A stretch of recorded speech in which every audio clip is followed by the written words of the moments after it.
Daily Reflections and Stories for Children, Book 1, Story number 5, about service.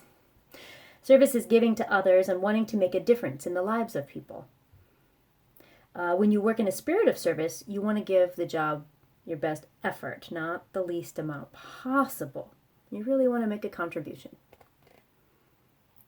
First reading says, "Make me ready in all circumstances, O my Lord, to serve thee, and to set myself towards the adored sanctuary of thy revelation and of thy beauty.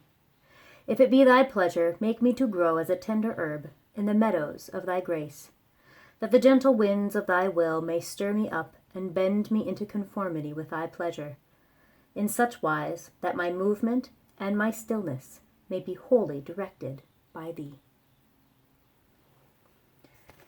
This story is a story of Abdu'l-Baha and the sick man. Lua Getzinger, one of the early Baha'is of America, had made the pilgrimage to Akka to see Abdu'l-Baha.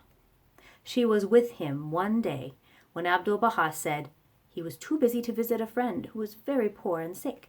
He wished Lua to go in his place.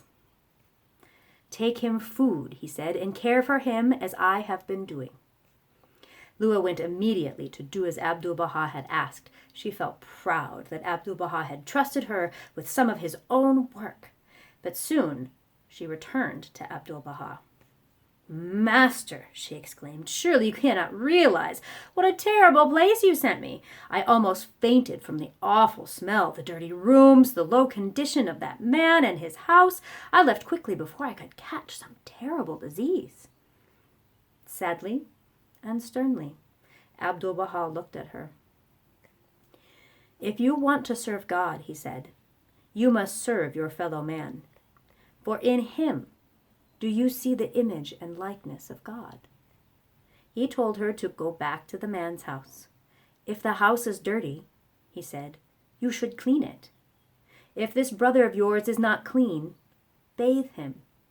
If he is hungry, feed him. Do not come back until this is done."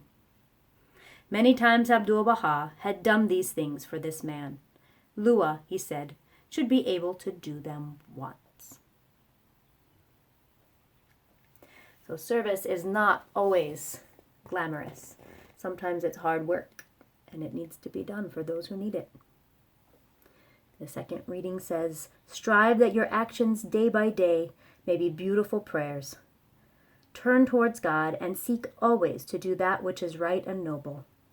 Enrich the poor, raise the fallen, comfort the sorrowful, bring healing to the sick, reassure the fearful, rescue the oppressed, bring hope to the hopeless, shelter the destitute." Book 1, Story number 5, about service.